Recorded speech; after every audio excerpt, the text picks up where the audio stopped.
Light is our weapon. Darkness is our ally. Major Elena Lantran scratched these words into the concrete wall of her underground command center, tucked beneath the skeleton of what was once downtown Manhattan. The faint blue glow of emergency lighting cast her sharp features in stark relief as she surveyed the room filled with soldiers waiting for her orders. "Operation Radiance has begun," she announced, pointing to the satellite feeds showing intensified light patterns spreading across the eastern seaboard. The Solaris have escalated. As of 600 this morning, they've doubled the luminosity in all urban light zones. Lieutenant Sarah Cruz, hunched over 3 separate monitors, nodded without looking up. "Confirmed. They've activated the secondary arrays in New York, Boston, and D.C. Light levels are approaching 50,000 lux, almost unbearable without protective gear." Lan paced the length of the briefing table, her combat boots echoing against the reinforced floor. The underground bunker had once been a subway maintenance facility hastily converted when the Solaris first established their dominance 8 months ago. Now, it served as the nerve center for humanity's remaining resistance forces. "I believe," Lan said, turning to face the assembled team, "it's time for dim and strike." A murmur rippled through the room. The operation had been theoretical until now, a last resort gambit that many considered too dangerous, even suicidal. "You can't be serious," Captain Reynolds objected, rising from his seat. "Cutting power to the entire grid will cripple what's left of our own infrastructure. Hospitals, water treatment." "We've prepared contingencies," Lan cut him off. "For 6 months, we've been quietly installing backup generators in critical facilities. They're shielded and offline, invisible to Solaris surveillance." From the corner of the room, a slender Vietnamese man cleared his throat.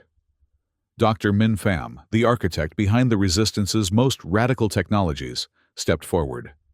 His hands, perpetually stained with graphite and circuitry grease, trembled slightly as he gestured toward the central display. "The active darkness protocol isn't just about cutting the power," he explained. "It's about deploying our Negalux generators simultaneously." He tapped his tablet, bringing up schematics for a device unlike anything they'd seen before. "These don't just remove light, they actively generate darkness." Captain Reynolds scoffed. "That's impossible. Darkness isn't a thing, it's the absence of light." Dr. Pham smiled thinly. "That's what we thought too. But the Solaris don't just absorb light, they metabolize it, convert it into energy. My team has discovered that certain frequencies can actually reverse this process. We're not creating darkness in the traditional sense. We're generating antiphotonic resonance that specifically targets their biological structures." Lan stepped back to the center of the room. "This is why we've been waiting, gathering intelligence, developing this technology in secret. The Solaris believe we're cowering down here, but they're about to learn that humans don't fear the dark." She looked each team member in the eye. "We've always owned the night. Now it's time to remind them." She turned to Lieutenant Cruz. "Sarah, activate Phase 1 protocols. I want our teams positioned at all primary grid access points by nightfall." Sarah nodded, fingers already flying across her keyboard. "Yes, Major." Captain Reynolds mobilized the strike teams. Full night vision gear, subsonic weaponry only. Reynolds hesitated but gave a curt nod. "Understood." Lan finally turned to Dr. Pham. "Is the prototype ready?" The scientist's expression wavered between pride and apprehension. "The first-generation Negalux is operational, but we've only tested it in laboratory conditions. In the field against actual Solaris," he shrugged. "Theory and practice are often distant cousins." "Then we'll bridge that distance," Lan replied firmly. "Because as of tonight, Operation Dim and Strike commences." As the briefing dispersed, Lan remained at the central table, studying the map of light zones spread across what was once her city. She traced her finger along the borders that had confined humanity to shrinking domains of shadow, remembering the day the brilliant vessels had descended from the sky, emanating radiance so pure it had seemed almost holy. The Solaris had come in peace, they said. They sought only to share their gift of light with humanity. The delegation that met with world leaders spoke of symbiosis, of enlightenment, of progress. And for those first exhilarating weeks, it had seemed a new golden age was dawning. Until the headaches began, the insomnia, the unexplained energy depletion among humans living in the newly established light zones. By the time scientists had connected the symptoms to the Solaris presence, the aliens had already established control over most major urban centers. Their luminous installations weren't just architectural marvels, they were feeding mechanisms slowly draining human energy through prolonged exposure to their specialized light frequencies. When confronted, the Solaris didn't deny it. They simply accelerated their plans. "We believed you would adapt," their ambassador had said during the last televised broadcast, before communications went dark. "Your species sleeps in darkness but builds toward light. Your entire civilization is a movement from shadow to illumination. We assumed a symbiosis would be welcome." Lan still remembered the ambassador's perplexed expression, the genuine bewilderment that humans might resist becoming passive energy sources for their luminous visitors. That was the day Colonel Zhang had activated the underground protocol, mobilizing pre-positioned military units into the subway system's sewer networks and underground facilities of major cities worldwide. While governments negotiated, stalled, and eventually capitulated, the resistance had been silently growing beneath the glowing streets. And now, 8 months later, they were ready to strike. Lan pulled a small photograph from her breast pocket, a faded image of her grandmother's house in Hanoi, its courtyard filled with tropical flowers and bathed in natural sunlight. Not the harsh alien light that now saturated the surface world, but the gentle golden glow that had nurtured life on Earth for billions of years. "We're taking back our light," she whispered, replacing the photo. "Starting tonight." The blackout hit New York at exactly 2200 hours. One moment, the city glowed with the unnatural brightness that had become its defining feature since the Solaris occupation.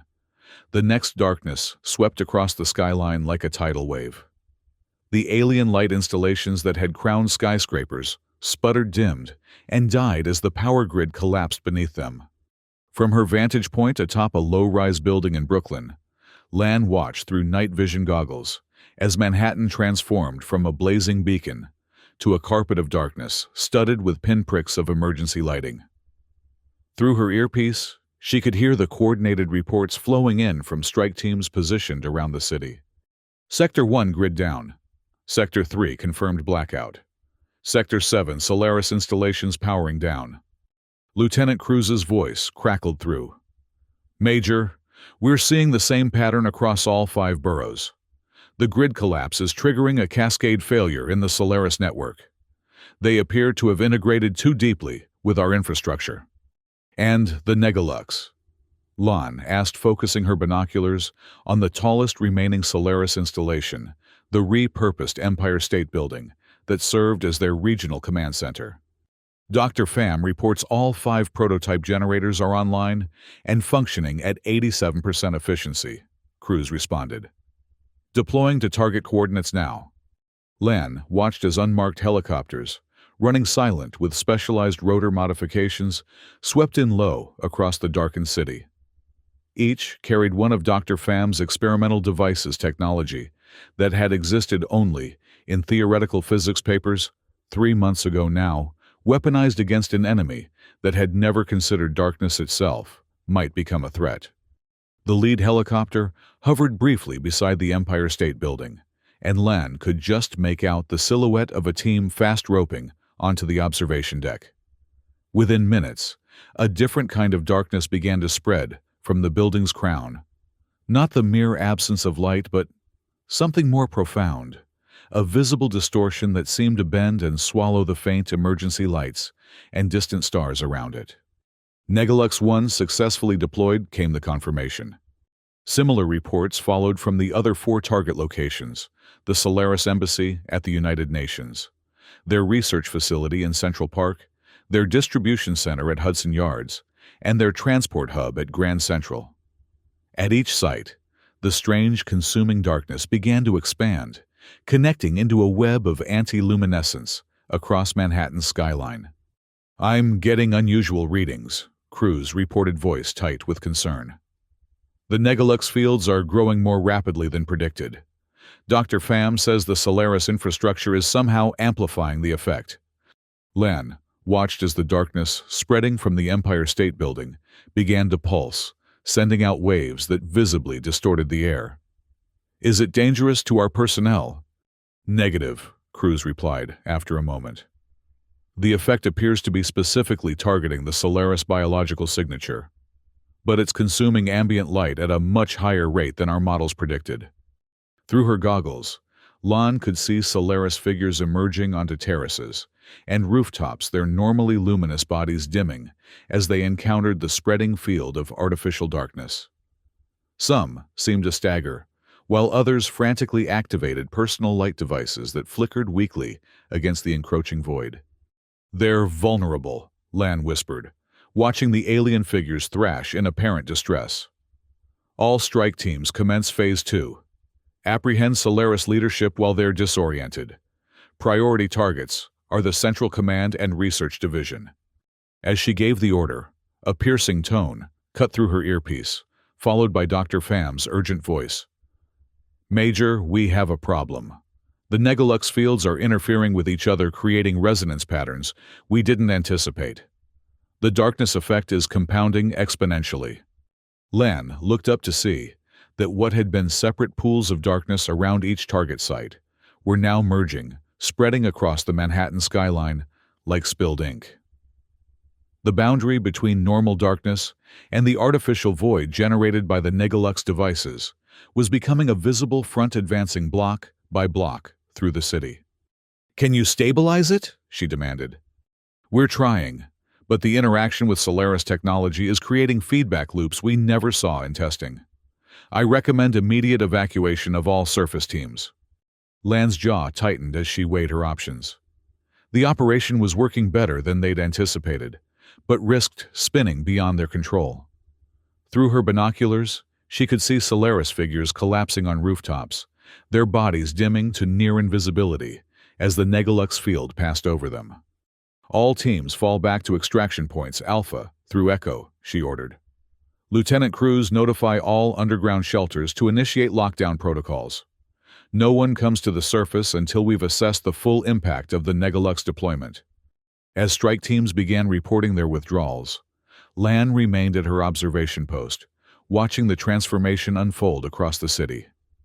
The artificial darkness had now enveloped most of Manhattan, a perfect silhouette cut from the night sky where even stars seemed to disappear. I've never seen anything like this. Cruz's voice came softly through the comm. The satellites can't penetrate it either. It's as if that portion of the city simply ceased to reflect or emit any electromagnetic radiation. What about our people inside the effect zone? Lan asked.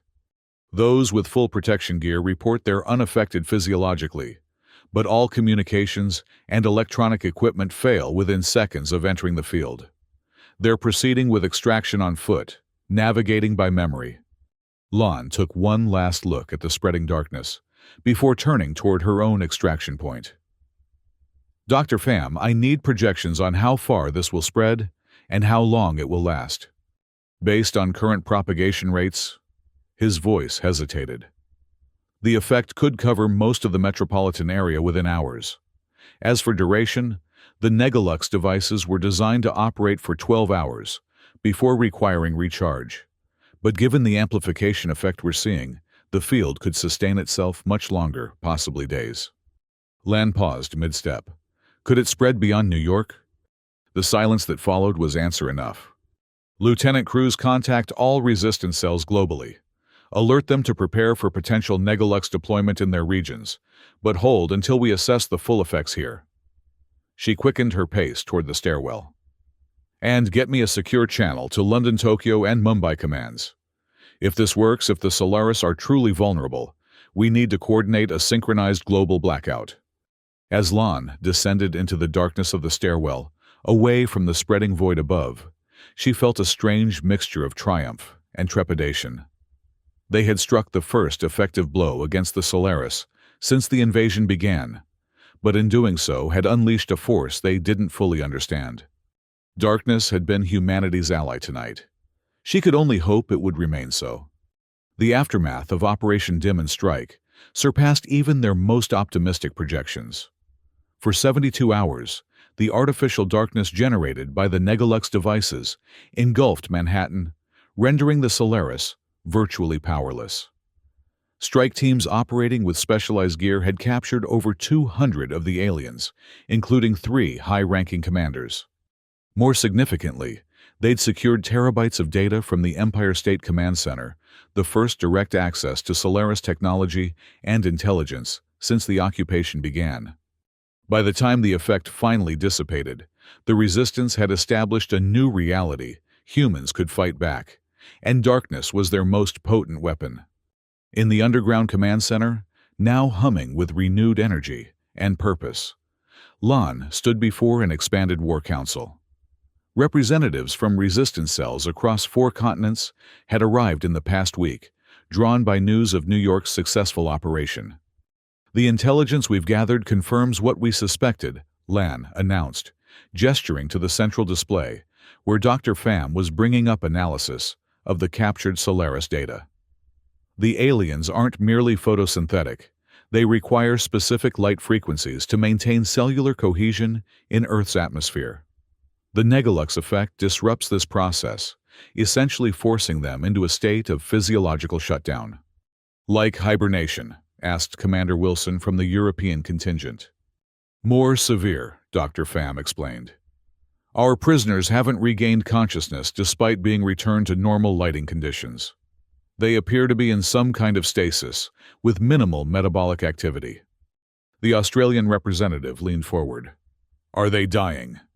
"We don't believe so," Lon replied. "But they're completely incapacitated. And more importantly, we've proven they can be neutralized without conventional warfare that would devastate what's left of our cities." "So, what's the next step?" asked Zara Mahmood, the leader of the Mumbai resistance. "We can't deploy Negalux devices everywhere simultaneously." Lan nodded to Lieutenant Cruz, who brought up a new set of projections on the main screen. Phase 2 Operation Blackout Pulse. Coordinated power grid shutdowns across all major Solaris-occupied cities, followed by targeted Negalux deployment at their command centers. "We're improving the design," Dr. Pham added. "The next generation will have more precise targeting, minimizing the spatial spread while maximizing the anti-photonic effect. This should prevent the uncontrolled propagation we saw in New York." "What about civilian impact?" asked Commander Takashi from Tokyo. "Our underground infrastructure isn't as extensive as yours. We still have millions living in surface dwellings.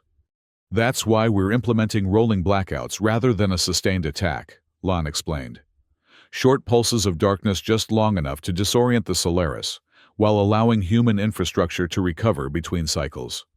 As the discussion continued, mapping out a global strategy of resistance, Lan found herself watching Dr. Pham carefully. The scientist had been working nearly non-stop since the New York operation, refining the Negalux technology, with a fervor that bordered on obsession. "There's something you're not telling us," she said quietly, when the council broke for a recess. "About the Negalux effect." Dr. Pham glanced around to ensure they weren't overheard. "Walk with me." They moved through the narrow corridors of the facility until reaching his laboratory, a converted maintenance bay, now filled with prototype equipment and holographic simulations of dark energy propagation. "The Negalux doesn't just generate darkness," he said, once the door was sealed. "It creates what I can only describe as negative light, a field that actively consumes photons rather than merely blocking them." "That doesn't sound sustainable," Lon observed. "It isn't supposed to be. In theory, such a field would quickly collapse under its own contradictions. But when it interacts with Solaris biology..." He activated a simulation showing the spreading darkness from their New York operation. The effect becomes self-sustaining, drawing energy from the Solaris themselves. The more they try to generate light to counteract it, the stronger the darkness becomes. Lan frowned. "So what's the problem?" "The problem is that we don't know the upper limit of this reaction. Fam's normally calm demeanor showed cracks of genuine concern. In New York, the effect eventually dissipated because the Solaris went dormant, breaking the feedback loop. But if they were to actively fight against it, generating maximum light output across multiple nodes simultaneously. He let the thought hang unfinished. "You're saying we could trigger something uncontrollable," Lon concluded.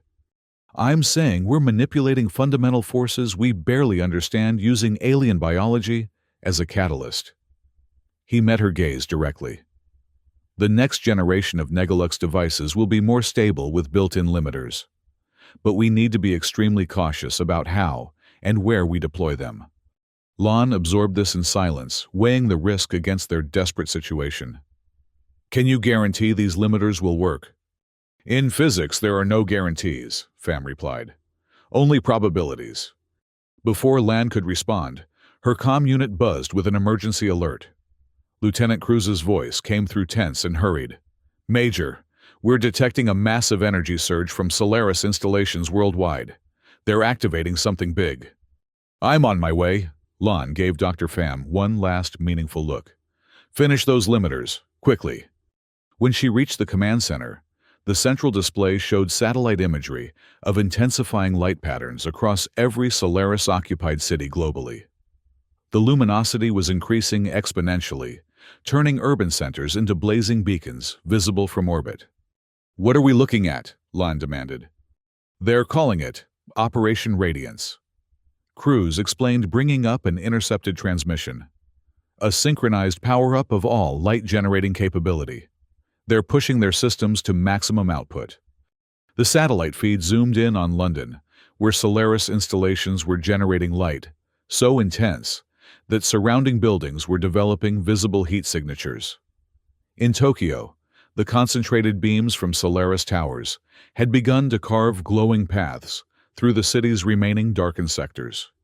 "This isn't just increased illumination," Lan realized. "It's an attack." Commander Takashi's voice came through distorted and breaking up. "Tokyo reporting critical light levels. Surface temperature in exposed areas approaching 50 degrees Celsius. We're seeing mass casualties among any humans caught without shelter." Similar reports began flooding in from resistance cells worldwide. The Solaris had abandoned subtlety, weaponizing their light-generating capacity into searing beams that rendered the surface increasingly uninhabitable. "They're trying to force us deeper underground," Lon concluded grimly. "Cut us off from access to the grid infrastructure we need for the blackouts." "What about the Negalux?" asked Commander Wilson. "Can we deploy now?" Lan looked to Dr. Pham, who had followed her into the command center. His expression confirmed her fears. "Without the improved limiters deploying against this level of energy, output could trigger a cascading reaction we can't control," he said. "And with the limiters," Lon pressed. "Another 6 hours minimum," Pham replied. "My team is working as fast as possible." Lan studied the global situation unfolding on the monitors, watching as city after city became engulfed in unbearable light. Their carefully coordinated global strategy was collapsing before it could begin, as resistance cells were forced to retreat from their surface positions, abandoning the access points they needed to trigger the planned blackouts. "We can't wait 6 hours," she decided. "Lieutenant Cruz, contact all commands. Initiate emergency protocols for immediate grid shutdown, whatever access points they still have available. We hit them now, ready or not." "Without the Negalux?" Cruz questioned. "We start with conventional darkness, completely cut power to their installations. That should buy us time until the improved devices are ready." Lan turned to the broader council. "This is it. Our global counterattack begins now. All commands commence Operation Blackout Pulse." As the orders were relayed, Lon moved to Dr. Pham's side. "I need a contingency option. If the grid shutdowns aren't enough, we may have no choice but to deploy the unmodified Negalux devices." The scientist's expression turned grave. "Then you need to be prepared for the possibility that we won't just be fighting the Solaris, we'll be fighting physics itself." For the next 4 hours, the global resistance executed the most coordinated attack in human history. From hidden access points, through emergency protocols and manual overrides, they systematically dismantled power grids across every major city under Solaris control. The wave of darkness spread from London to Paris, Berlin, to Moscow, Tokyo, to Sydney, creating a rolling blackout that circled the globe. The effect was immediate and dramatic. Deprived of Earth's power infrastructure, the Solaris light installations dimmed significantly, their blazing attack reduced to a fraction of its former intensity. But it wasn't enough. The aliens had anticipated this move, activating backup power systems that kept their core facilities operational. They've prepared for conventional blackouts. Crews reported monitoring incoming data from around the world. Primary Solaris installations are running on independent power sources, and they're deploying something new: airborne light units. The satellite feed confirmed her report. Across darkened cities, swarms of bright objects were rising from Solaris bases, drones equipped with intense light-generating capability, spreading out to maintain illumination despite the grid failures. Sunburst drones. Commander Takashi identified from the Tokyo feed. Highly mobile, nearly impossible to target from the ground. Lan watched the patterns forming as the drones established new networks of light above the blacked-out cities. The Solaris were adapting, creating a secondary infrastructure independent of Earth's power grid. "Dr. Pham, status on the improved Negalux devices?" she asked. "We've completed the modifications to 2 units, he reported. 3 more will be ready within the hour. But with these airborne light sources, our deployment strategy needs to change. Ground-based units won't be effective against aerial targets." Lan nodded thoughtfully. "Then we don't target the drones directly." She turned to the command center staff. "Pull up New York's underground infrastructure map. Show me all major junction points where we've established access to the surface." As the map appeared, Lan began marking specific locations. "We deploy the Negalux devices here, and here, creating a triangulated field that covers the lower Manhattan airspace. When the drones pass through, they'll be caught in the effect." "That could work," Dr. Pham acknowledged. "But we'd need perfect synchronization. If the fields don't establish a complete perimeter, the drones will simply avoid the affected areas." "And if the Solaris counter with maximum light output while inside the fields?" Lan asked. Pham hesitated. "That's the scenario I warned about. The reaction could become self-sustaining, potentially expanding beyond our control." Lan studied the tactical displays, watching as resistance forces around the world struggled to maintain the blackouts against increasingly effective Solaris countermeasures. They were losing ground by the minute. "We don't have better options," she decided. "Prepare the modified Negalux devices for deployment in New York, and alert London and Tokyo to be ready to implement the same strategy as soon as additional units are completed." As her team rushed to execute the new plan, Lan received an incoming transmission from an unexpected source: Hanoi Command, a resistance cell she'd had minimal contact with since the early days of the occupation. "Major Tran," came the accented voice of Colonel Nguyen. "We're seeing unusual Solaris activity in our sector. They're consolidating resources around a single installation, the largest we've seen anywhere in Southeast Asia." Lan frowned. "Consolidating how?" "Redirecting power from other facilities, abandoning secondary positions. Whatever they're building here, it appears to be a priority." The satellite feed shifted to Hanoi, where a massive structure was visible at the city's center, a tower of interlocking light arrays that dwarfed anything the Solaris had constructed elsewhere. "What is that?" Lan breathed. "Unknown," Colonel Nguyen replied. "But energy readings suggest it could be a control node for their global network. A central command point." Lan felt a surge of realization. "Or a vulnerable point." She turned to Cruz. "Cross-reference the Solaris data we captured in New York. Look for any mention of a primary synchronization facility." After a tense minute of searching, Cruz nodded. "Found it. They call it the Luminous Nexus, a central node designed to coordinate light distribution across regional networks. Each continent is supposed to have one. But they're consolidating resources in Hanoi," Lan mused. pulling power from other facilities to fortify this one. Her mind raced through the implications. They're adapting to our attack strategy, creating a more centralized command structure that's easier to defend. Colonel Nguyen's voice returned. Whatever it is, it's nearly operational. Energy signatures are approaching critical levels. Lan made a swift decision. Change of plans. The New York operation continues as scheduled, but our primary target is now Hanoi. Colonel Nguyen, do you have Negalux-capable personnel in your command? Negative. We've been operating with conventional blackout tactics only. Then, I'm coming to you. Lan turned to Dr. Pham. How many of the improved devices can be ready for transport in the next hour? 2, possibly 3, he replied. Pack them up. You're coming with me. She addressed the wider command staff. Lieutenant Cruz will coordinate the New York operation. Commander Wilson maintain the European blackout as long as possible. Commander Takashi prepare Tokyo for Phase 2 deployment once additional Negalux units are available. As the command's acknowledged Lan focused on the Hanoi feed, studying the growing tower of light at the city's center.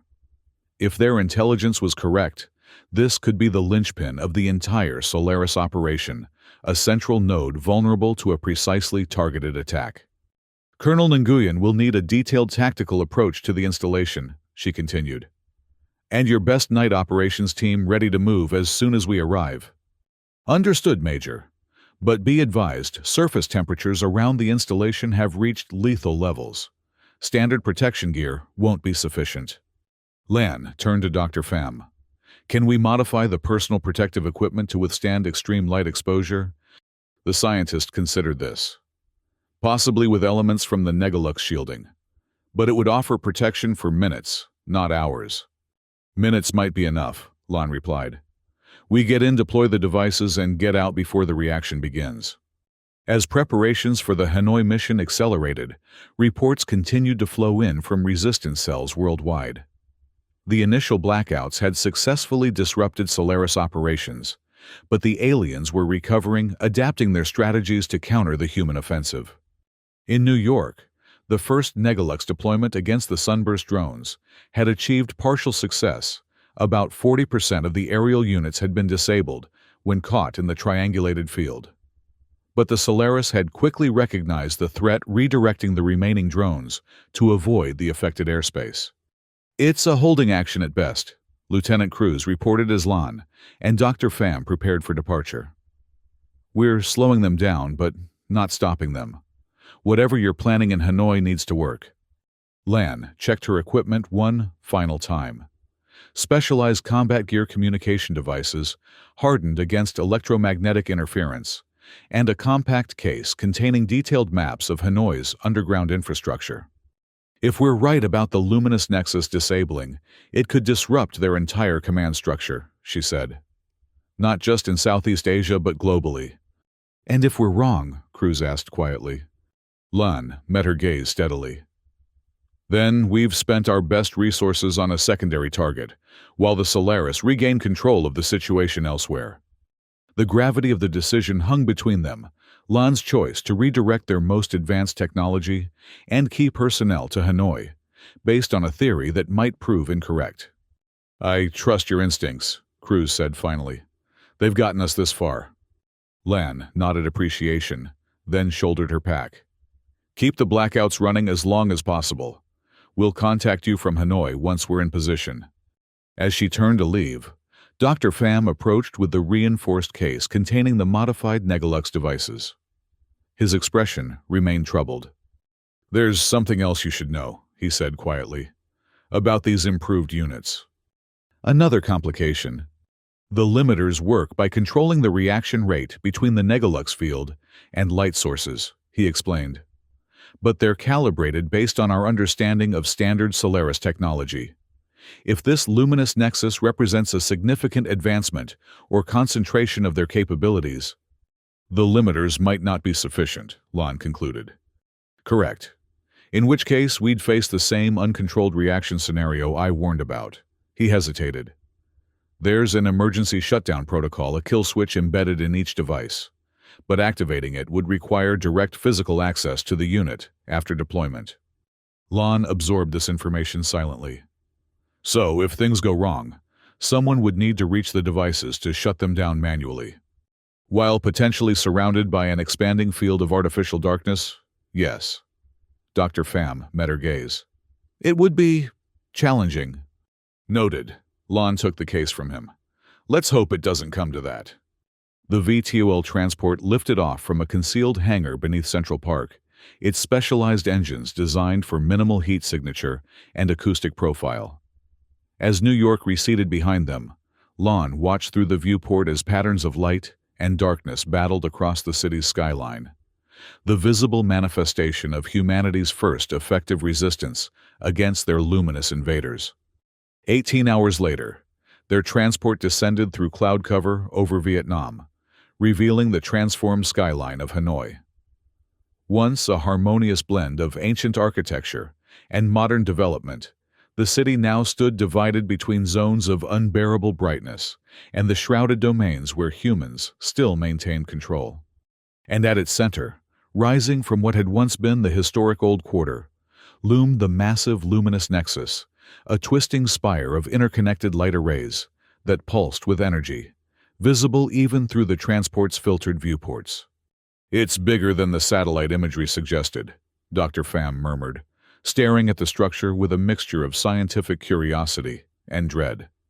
Colonel Nguyen met them at the underground landing facility, a repurposed section of Hanoi's extensive tunnel network that had once served as a tourist attraction, showcasing Vietnam's wartime resilience.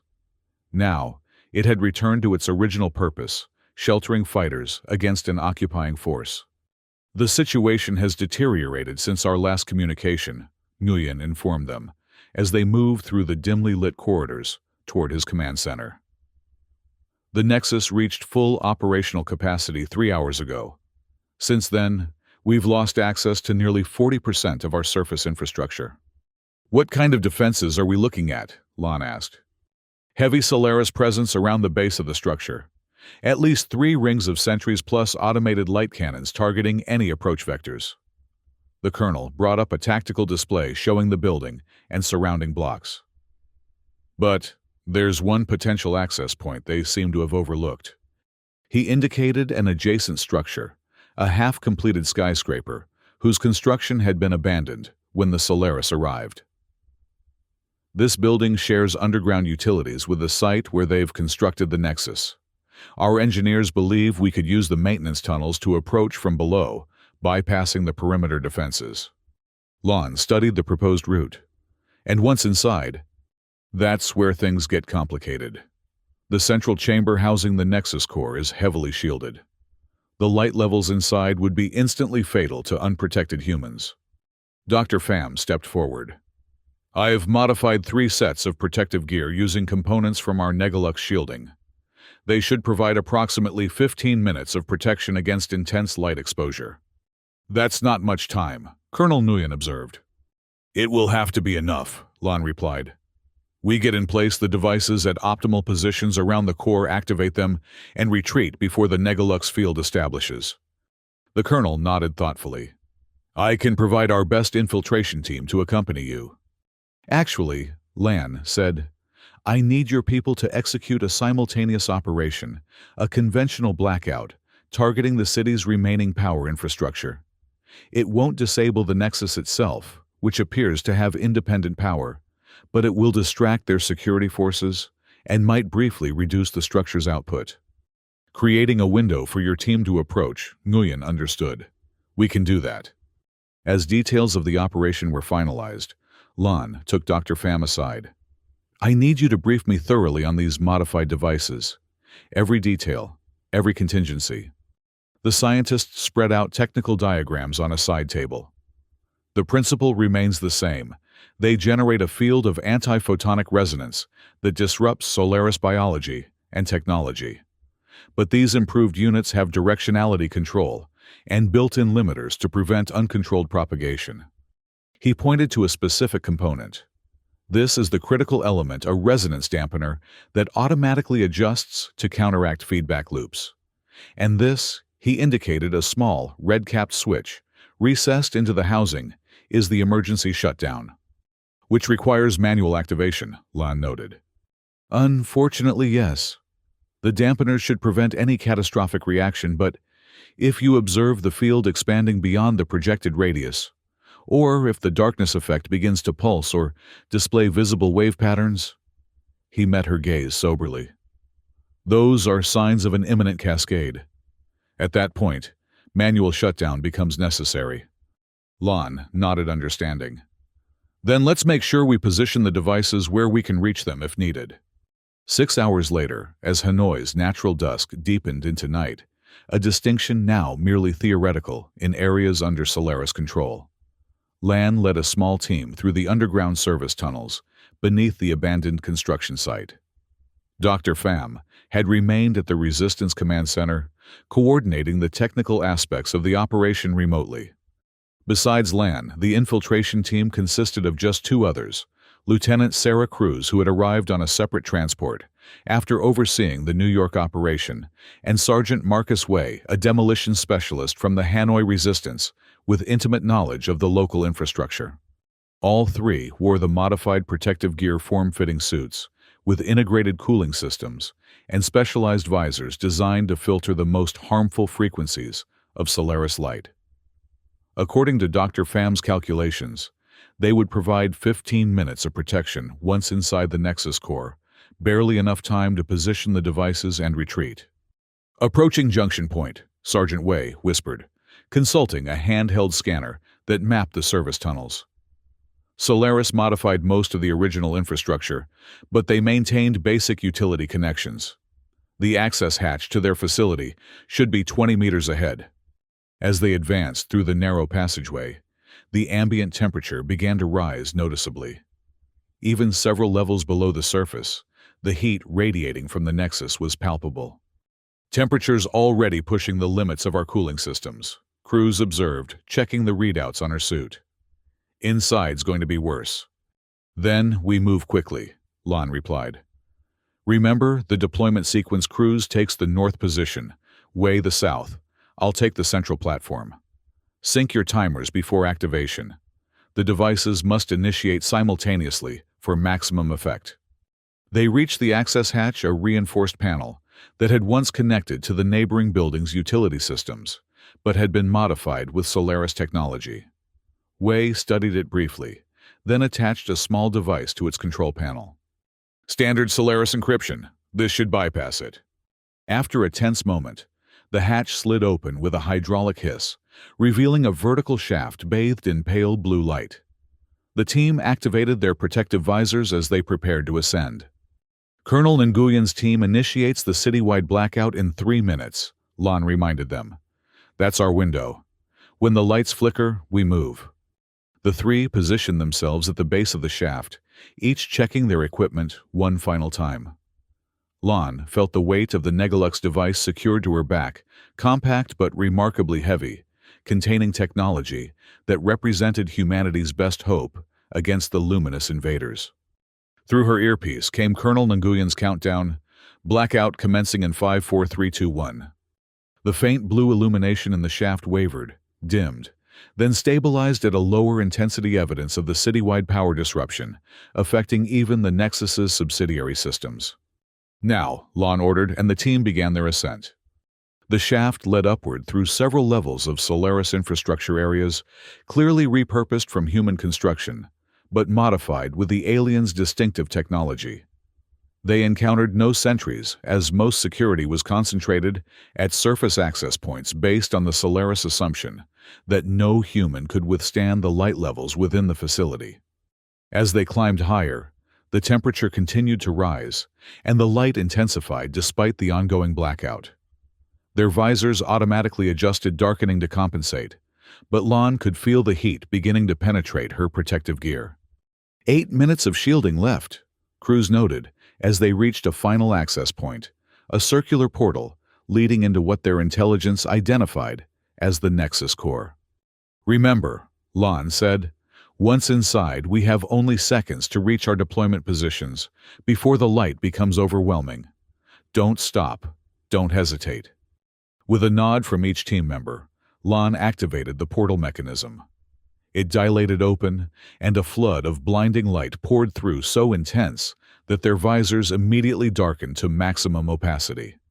The team surged forward into the heart of the luminous nexus.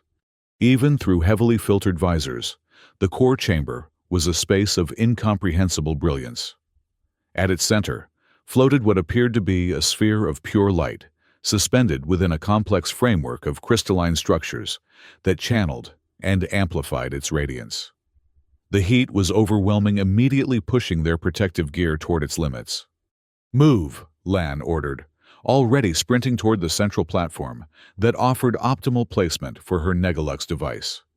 The chamber's architecture was alien, yet recognizable, clearly designed around the central light sphere, with walkways and observation platforms, radiating outward like spokes from a wheel.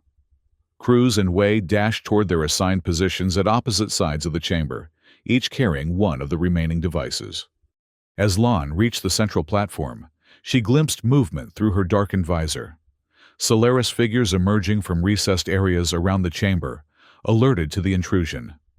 Unlike humans, they moved comfortably through the overwhelming light, their bodies seeming to absorb and process the radiance as they advanced. "Contacts," she warned through the comm. "Deploy immediately." With practiced efficiency, Lan unsheathed the Negalux device from its carrying case and activated the deployment sequence. The unit hummed to life, extending stabilizing supports as its core began to pulse with a strange, light-absorbing energy.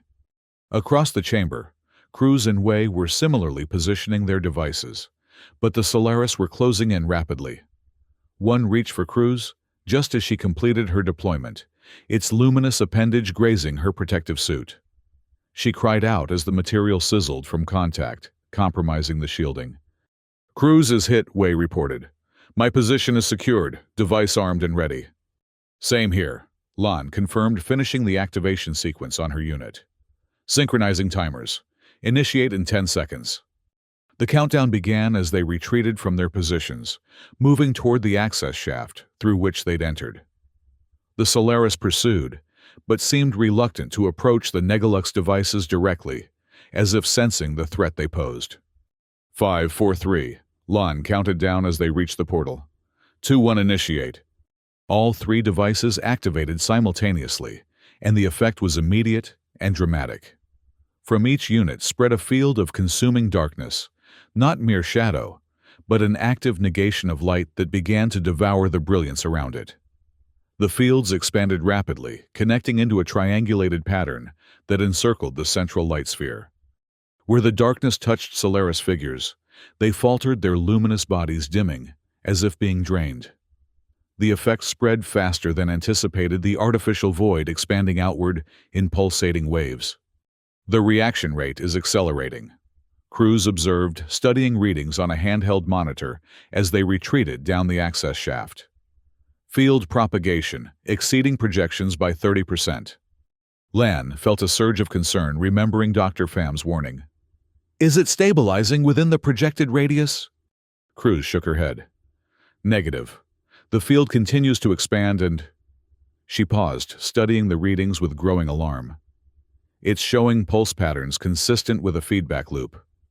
Through the portal behind them, Lan could see the darkness pulsating around the central light sphere, growing more intense with each oscillation, rather than reaching equilibrium. The Solaris figures caught within it had completely dimmed, some collapsing, as their luminous energy was consumed by the expanding void. The limiters aren't containing it, Lan realized. The light source is too powerful, creating exactly the cascade effect Pham warned about. "We need to activate the emergency shutdown," Cruz insisted. Lan checked the timer on her suit.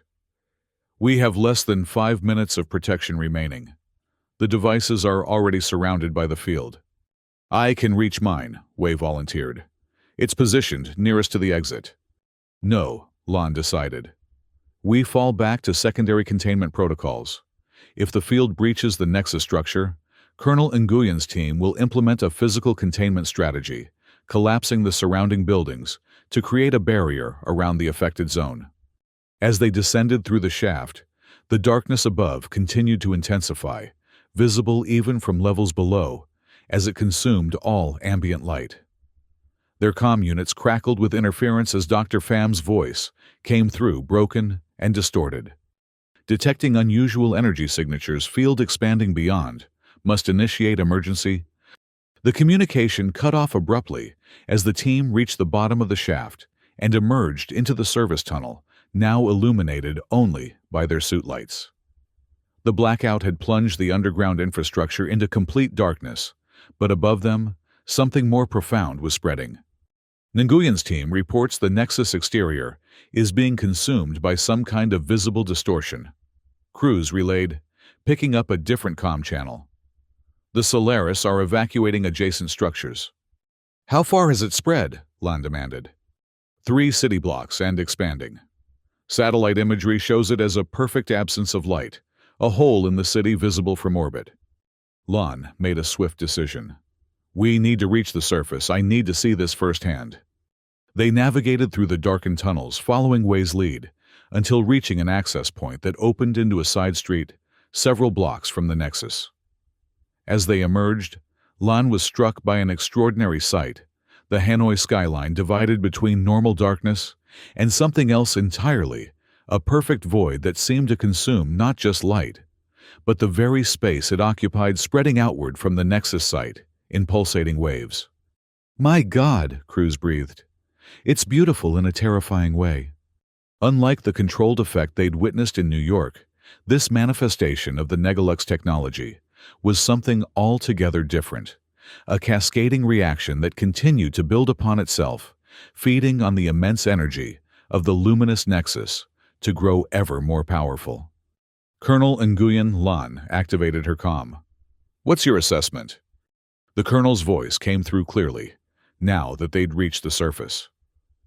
The effect has consumed the entire Nexus facility and continues to expand at approximately 50 meters per minute. We've evacuated all civilians from the projected affected area, but containment options are limited. What about the Solaris response? Total withdrawal. Their forces are retreating from the entire city, abandoning installations they've held since the invasion began. Lan felt a surge of hope mingled with apprehension. They're afraid of it. Major, came Dr. Pham's voice suddenly. I've been analyzing the energy patterns. Something unexpected is happening. Define unexpected, Lan replied grimly. The reaction appears to be reaching a saturation point. The rate of expansion is beginning to slow as it grows more distant from the initial energy source. Meaning it will eventually stop spreading? Cruz asked. Perhaps, Pham replied cautiously. But before that happens, I believe we're about to witness a more significant event. The dark energy field has consumed an enormous amount of light energy from the Nexus core. That energy hasn't disappeared, it's been converted. As if on cue, the boundary of the darkness began to change, developing a visible ripple pattern that pulsed with increasing frequency. The void, which had appeared absolute, now sparked with tiny points of light, like inverted stars appearing in an anti-sky. It's releasing the converted energy, Pham explained, with academic fascination. But not as light as something else entirely. The rippling intensified, and suddenly the darkness surged outward in a final massive expansion that engulfed dozens of city blocks instantly, before collapsing back toward its origin point with equal speed. The implosion created a shockwave of pure shadow that raced outward in a perfectly circular pattern, washing over the observers with a sensation of profound coldness, but causing no physical damage. And then silence. Where the luminous Nexus had stood, there was now only absence, a perfect sphere of nothingness that neither reflected nor emitted light. Around it, the city of Hanoi had been plunged into complete natural darkness, every artificial light source extinguished, revealing a night sky filled with stars for the first time since the Solaris occupation began. Is it over? Cruz whispered. Before Lan could respond, her comm unit activated with urgent messages from resistance commands worldwide. London reporting all Solaris installations powering down simultaneously. Tokyo confirmed Solaris forces in full retreat across all sectors. New York here. we're seeing a total withdrawal of Solaris presence. One by one, similar reports cascaded in from every major city. The aliens were abandoning their positions, their carefully constructed light network collapsing in synchronized failure. The Nexus, Lan realized. It really was their central command node. When it fell, the entire network destabilized. As dawn approached, casting the first natural light over Hanoi in months, the full extent of their victory became apparent. The Solaris withdrawal was not tactical, but total, a complete evacuation of Earth's surface by a species that had suddenly found itself vulnerable to a darkness they had never anticipated. Reconnaissance flights reported the alien vessels rising from landing zones worldwide, ascending rapidly toward the upper atmosphere, their luminous signatures dimming as they departed. In the command center established within Hanoi's old presidential palace, Lan stood before a council of resistance leaders from across the globe, many attending via secure video link. The intelligence we've gathered from captured Solaris databases confirms our success was more complete than we could have hoped, she reported. The Luminous Nexus wasn't just a command center. It was a dimensional anchor point stabilizing their presence in our reality. And the dark energy reaction we triggered essentially severed that anchor. Dr. Pham continued standing at her side. The Negalux effect, amplified by the Nexus's own power, created what I can only describe as a darkness event, a conversion of light energy into its opposite form at a scale we never anticipated. "So they're gone for good?" Commander Wilson asked skeptically. "Not necessarily," Lan replied. "But they've been forced to retreat and reconsider their approach. Whatever they believed about humanity's relationship with darkness has been fundamentally challenged. Which brings us to the matter of what they left behind," Lieutenant Cruz added, bringing up schematics on the main display. The Solaris abandoned vast amounts of technology in their withdrawal, particularly their advanced light manipulation systems. Technology we can now study and potentially adapt for our own purposes, Dr. Pham noted. Their energy efficiency alone could revolutionize our power infrastructure, not to mention the medical and agricultural applications. "So we turn their light against them," Commander Takashi observed. "No," Lan corrected. "We find balance. The Solaris failed because they believed absolute light was the only path forward. They never understood that darkness and light exist in necessary equilibrium." She gestured toward the schematics. "We'll use what they left behind, but tempered with the lessons we've learned about the power of darkness." As the Council continued discussing reconstruction efforts and defensive preparations against any potential Solaris return, Lan stepped away to a balcony overlooking the city. Hanoi was beginning to awaken from its long subjugation, its streets filled with people emerging from underground shelters to reclaim the surface world. The strange void where the Nexus had stood remained a perfect sphere of nothingness, surrounded by a cordoned research zone, where Dr. Pham's team carefully monitored the stable remnant of their accidental discovery.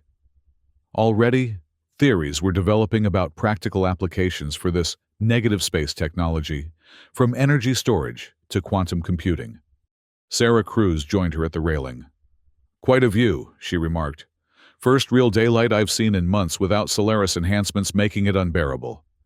Lan nodded. "Natural light, the way it's supposed to be." "Do you think they'll come back?" Cruz asked.